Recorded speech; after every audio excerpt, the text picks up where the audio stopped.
करायचं स्मरण. जय जय रघुवीर समर्थ. श्री समर्थ कृपेने एक सुंदर असा बोध, एक सुंदर असं श्रवण आपल्याला प्राप्त झालेलं आहे.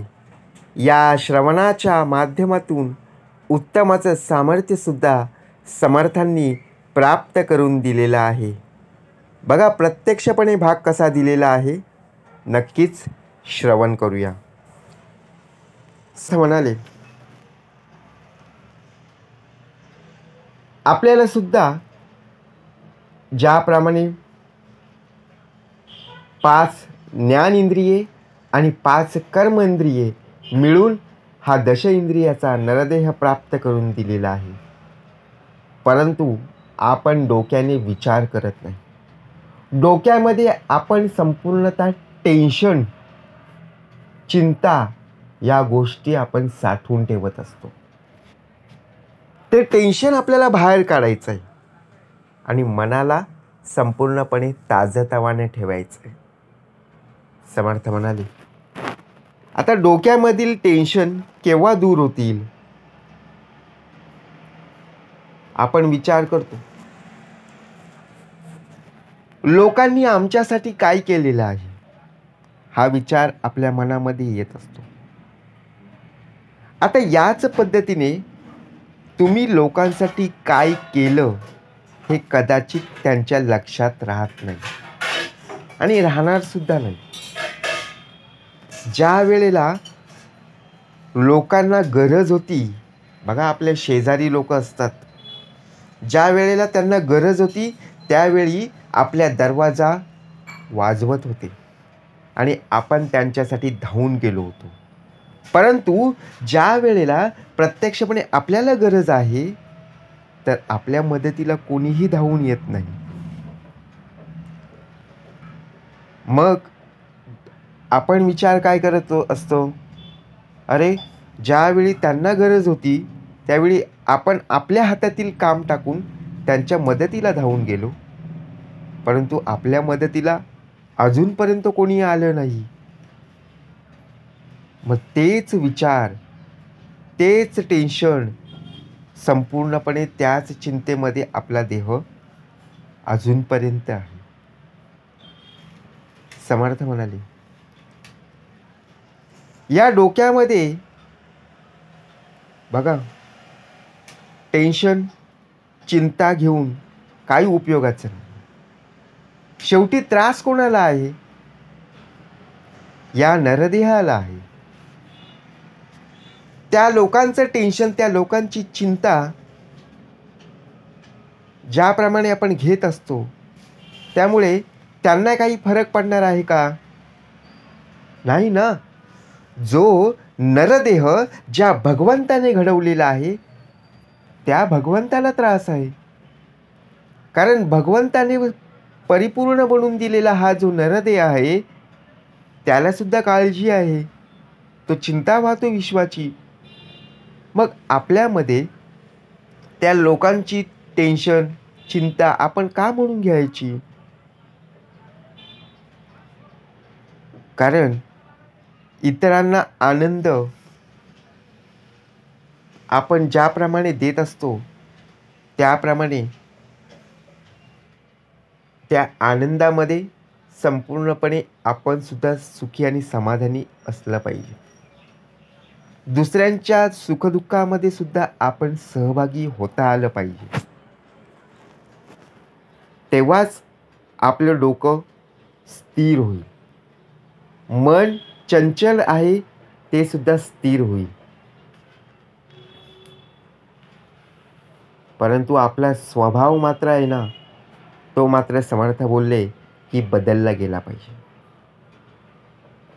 कारण 2 प्रकारची माणसं असतात, एक म्हणजे चांगल्या स्वभावाची आणि दुसरी म्हणजे वाईट स्वभावाची. आता जरी आपण कितीही कोणापासून दूर व्हायचा प्रयत्न केला तरी सुद्धा चांगल्या स्वभावाने चांगल्या माणसाची कोणत्या ना कोणत्या क्षणी आठवण येतच असते. म्हणूनच स्वभावसुद्धा माणसाने कमावलेलं सर्वात मोठं धन आहे. आता ज्या व्यक्तीने आपल्याला मनापासून मदत केलेली आहे, गरजेला धावून आलेला आहे, ती व्यक्ती आपल्या आयुष्यातून केव्हाही बघा आपण त्या व्यक्तीला विसरताच येणार नाही. प्रत्येक गोष्टीला आपल्याला ती व्यक्ती नजरेसमोर दिसत राहील. कारण अशी एखादी वेळ येते, एखादं संकट उभं राहतं, एखादा प्रसंग उभा राहतो, त्या वेळेला त्या व्यक्तीने प्रत्यक्षपणे आपल्याला मदत केलेली असते. मग ती व्यक्ती आपल्या आयुष्यातून कशी दूर होईल? जरी कितीही टेन्शन असलं, कितीही चिंता असली, तरी ती व्यक्ती आपल्या नजरेसमोर जाणारच नाही, हटणारच नाही. तर बघा, मग डोक्यामध्ये कोणते विचार येतात, कोणतं टेन्शन येतं? एखादं काम करायचं, एखादं काम जर मनापासून झालं नाही, तर त्या कामाचं टेन्शन येत असतं. आपल्याला असं वाटत असतं की ते काम आपल्याला प्रत्यक्षपणे पूर्ण केव्हा होईल याची चिंता आपल्याला सतावत असते. परंतु जे कार्य आपल्या हाती घेतलेलं आहे, ते कार्य प्रत्यक्षपणे भगवंत करतच आहे. कारण कार्य सिद्धीस नेण्यास श्री समर्थ आहे. तरीसुद्धा आपण त्या जगभराचं टेन्शन घेत असतो. आपण विचार करतो, आपल्याला जन्म प्राप्त झालेला आहे, मग मरण कसं आणि केव्हा येईल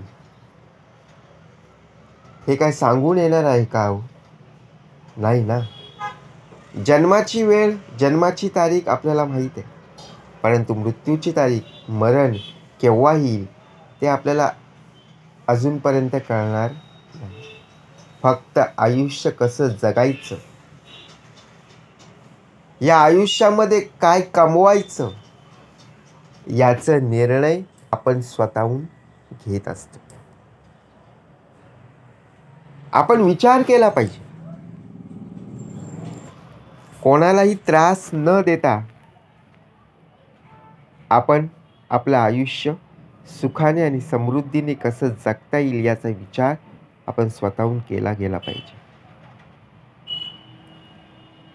आयुष्यामध्ये लोक काय म्हणतील याचा विचार करूच नका.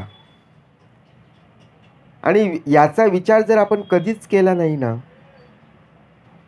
तर आयुष्य आपल्याला जगायला अडथळे येणार नाही. परंतु आपण आपलं आयुष्य जगण्यापेक्षा दुसऱ्यांच्या आयुष्यात काय चाललंय याचा आपण सर्रासपणे विचार करत असतो. बरोबर की नाही? याच्या आयुष्यामध्ये, याच्या संसारामध्ये काय अडथळे आलेले आहेत, काय चालू आहे, हे आपण पाहत असतो. बरोबर की नाही? म्हणून समर्थ म्हणाले, दुसऱ्यांच्या आयुष्यात ढवळाढवळ करण्यापेक्षा आपल्या आयुष्यात काय कमतरता हे स्वतःहून जर पाहिलं, तर नक्कीच आपण स्वतःहून बदल नक्कीच करू शकतो. बघा, आपण आपल्या आजूबाजूला जसे नातेवाईक राहत असतात, लोक राहत असतात, ज्या वेळेला एखादी व्यक्ती दररोज आपल्याला नजरेसमोर भेटत असते, परंतु ती स्वभावाने मात्र उत्तमाची आहे, चांगली स्वभावाची आहेत, असे व्यक्ती जर आपल्याला 15 दिवस, 1 महिना जर भेटलेच नाही, तर आपलं मन बैचेन होत असतं की दररोज भेटणारी व्यक्ती 15 दिवस झाले कुठे दिसत नाही आहे. राहतात कुठे तर आपल्या बाजूला. परंतु विचार करा, कारण एकमेकांची जाणीव केव्हा घडत असते? भेट झाली तरच. नाहीतर आपण त्यांचा सतत विचार करत असतो. कोणाचं भांडण झालं की त्या वादात पडण्यापेक्षा प्रत्यक्षपणे ते भांडण कसं सोडवता येईल याचा विचार जर आपण केला तर नक्कीच प्रगती होईल. नाहीतर आपण सुद्धा त्या अधोगतीला जाऊ. आपण सुद्धा त्या वादामध्ये अडकून राहू. म्हणून कुणाच्या नादात आणि वादात पडण्यापेक्षा आपण आपल्या कामामध्ये नक्कीच प्रगती कशी करता येईल याचा विचार केला गेला पाहिजे. ज्याप्रमाणे वाईट प्रकारचे लोक असतात, चांगल्या प्रकारचे लोक असतात. कोणत्या लोकांपासून आपण दूर राहिलेलं चांगलं आणि कोणत्या व्यक्तीमध्ये बघा चांगल्या स्वभावाची जी व्यक्ती असते त्याचप्रमाणे आपण विचार करत असतो.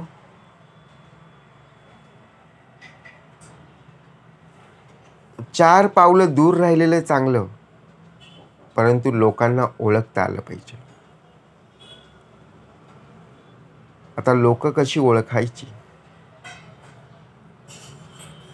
त्या लोकांमुळे आपल्या डोक्यामध्ये सतत कायम विचार, टेन्शन आणि चिंता येत असतात. आता कोणतीही अडचण असू दे, समस्या असू दे, तर आपल्याला सहनशीलता, संयम राखताच यायला हवा.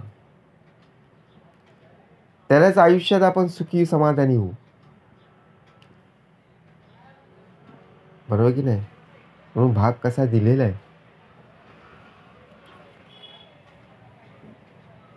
आयुष्यात संपत्ती जरी कमी मिळाली तरी चालेल, पण मैत्री अशी मिळवा की कोणाला त्याची किंमत पण करता येणार नाही. आपल्याला आयुष्यात किती जरी मिळालं ना तरी आपण त्या टेन्शनमध्ये असतो, चिंतेमध्ये असतो. कारण का? आपल्यामध्ये असणारा लोभ. अरे मिळाले ना, समर्थ म्हणाले, ठेविले अनंत तैसेची राहावे, चित्ती असू द्यावे समाधान. तुझ्या मनापेक्षा जास्त तुला मिळालंय तरी अजून आपणपर्यंत समाधानी नाहीये.